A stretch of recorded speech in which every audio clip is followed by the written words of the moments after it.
Soy Edgar Vaqueiro. Bienvenidos al canal donde hacemos que el dinero te haga sentido. Estamos a un año de Donald Trump tomara la presidencia de los Estados Unidos y me queda claro que hay muchísimas personas que siguen sin entender qué es lo que está pasando o qué es lo que pretende hacer la administración Trump y se dedican simplemente a repetir lo que escuchan. Aquí está pasando algo eminentemente económico, que es la forma en la que se resuelva. Cómo termine esta historia tendrá mucho que ver con cómo va a ser la vida de ustedes, amigos míos, y de las personas a las cuales ustedes conocen, con la esperanza de que para ustedes las cosas marchen mucho mejor porque van a entender cómo funciona el dinero. Y así, sin más, hablemos de qué es lo que pretende la administración de Donald Trump con la sucesión de acciones. Pero para explicar qué es lo que estos cuates quieren cambiar y qué es lo que quieren arreglar, hay que explicar primero cómo era el mundo hasta el 20 de enero de 2024, cuando Donald Trump juró como presidente de los Estados Unidos. Y esta historia comienza al final de la Segunda Guerra Mundial. Estados Unidos fue el gran ganador de la guerra. No solo quedó convertido en el país más rico de la Tierra, sino que además los competidores de sus industrias habían sido borrados del mapa.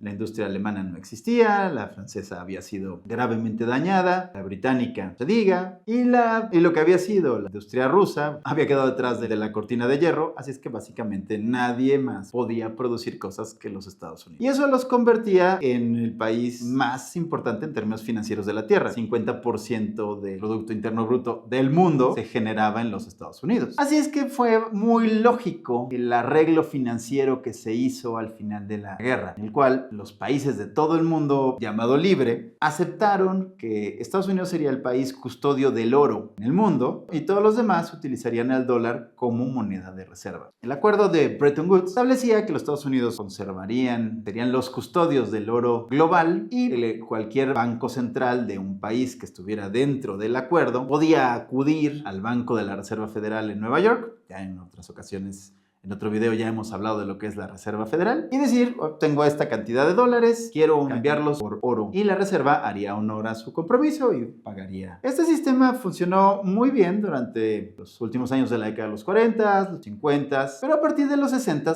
empezó a mostrar sus severos problemas. Los Estados Unidos no fueron del todo fieles a su promesa de custodiar la estabilidad monetaria mundial con celo. Durante los 60 se embarcaron en la guerra de Vietnam, se pusieron a mandar un hombre a la luna, iniciaron programas sociales como dar servicio médico a personas mayores de 65 años o a personas con evidentes carencias económicas. El caso es que empezaron a gastar enormes cantidades de dinero. Esos dólares que iban apareciendo, que se iban creando, no tenían respaldo en oro. Básicamente era el mismo desde 20 años antes. Algunos países empezaron a dar cuenta de esto. El caso más sonado fue el de Francia, que mandó un barco de guerra a Nueva York para pedir que le entregaran su oro y empezaron a sacar su oro de los Estados Unidos y a cambiarlo por dólar. Esta situación se agravó a un punto tal en 1971 que el presidente de aquel entonces, Richard Nixon, aventó la puntada de decir en un domingo, 15 de agosto, que Estados Unidos salía del patrón oro, se cerraba la ventanilla de cambios y que a partir de ese momento el dólar sería una moneda completamente fiat, es decir, una moneda sin otro respaldo que la buena voluntad del gobierno estadounidense. Lo que le sucede a las monedas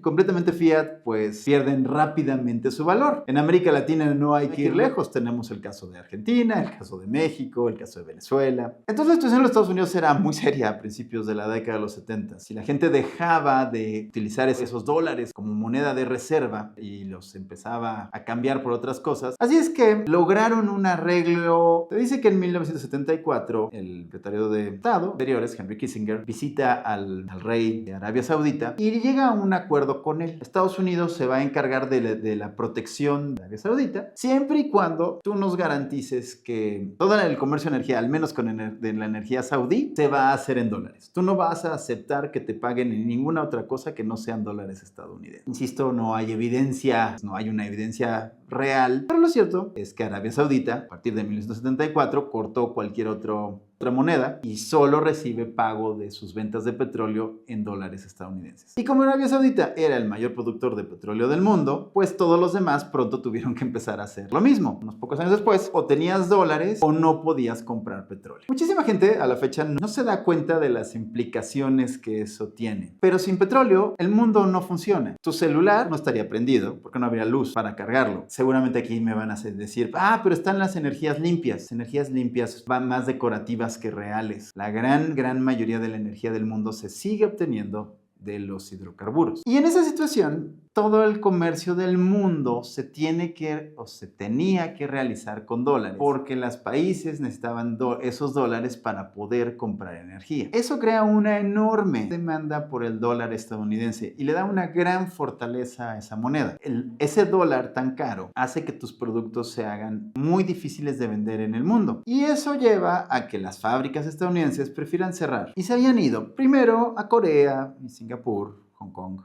Después a México, que México resultó uno de los grandes beneficiarios de esta política, y luego a la propia China. Con el tiempo, Estados Unidos han transferido la mayor parte de su base industrial a terceros países y, como pudimos ver durante la época de la pandemia, eso ha llegado a niveles preocupantes. Si los chinos no les quieren proveer de recursos, los estadounidenses podrían enfrentar una situación de escasez muy severa. Pero aún más importante desde un punto de vista económico-político es que hasta las propias armas estadounidenses requieren de productos que se fabrican en China. Sin las importaciones chinas no pueden hacer ni siquiera las armas que les dan su supuesta ventaja sobre cualquier otro país. Y ahí donde entra Donald Trump el 20 de enero de 2020 y dice, ok, esto no puede seguir así. Millones de personas en Estados Unidos no tienen trabajo, por gente que se queda sin trabajo, se queda sin oportunidades, se queda sin un sentido en la vida. Necesitamos volver a construir esa base industrial, porque a lo contrario el país no tiene futuro. Y empieza a tomar acciones en ese sentido. La primera acción son las famosas tarifas. Al imponer tarifas a las importaciones, la idea de imponer las tarifas es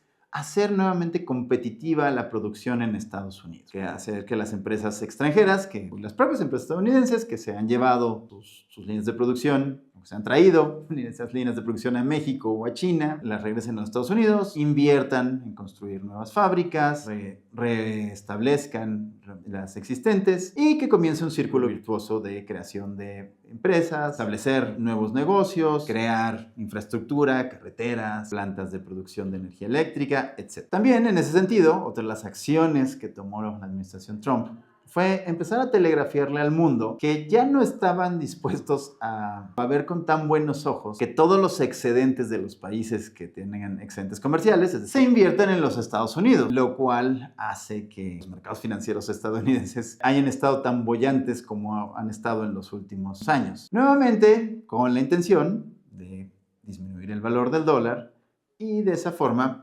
hacer que haga sentido nuevamente producir en ese país. Ahora, si esto va a funcionar, faltan muchos años para que lo sepamos. La primera incertidumbre grande es si la propia administración Trump se mantendrá sobre la misma línea durante el resto del tiempo que les queda en la Casa Blanca. Y la segunda será quién va a tomar la Casa Blanca en 2028. Crear empresas, crear infraestructura, simplemente hacer plantas para producir electricidad requiere años. Son proyectos que llevan mucho tiempo desde que se planean hasta que puedes subir el switch y empezar a producir. Así es que tienen que mantenerse sobre esa línea durante 10 o 20 años. Sin embargo, las implicaciones son enormes. Por ejemplo, en lugares como México, donde hay regiones del país que han sido enormemente beneficiadas de la política estadounidense de exportar su base industrial, como el caso de Nuevo León, si los estadounidenses cumplen con su amenaza de reindustrializarse, volver a ser competitivos, pues seguramente esas regiones padecerán enormemente. Pero en cambio, las regiones productoras de materias primas que han estado en el abandono durante medio siglo, Hidalgo, Guerrero, zonas del Estado de México, podrían ver una época muy boyante en los años venideros. Manténganse al pendiente de lo que estemos publicando en este canal para que sepan lo que está sucediendo realmente con el dinero en el mundo.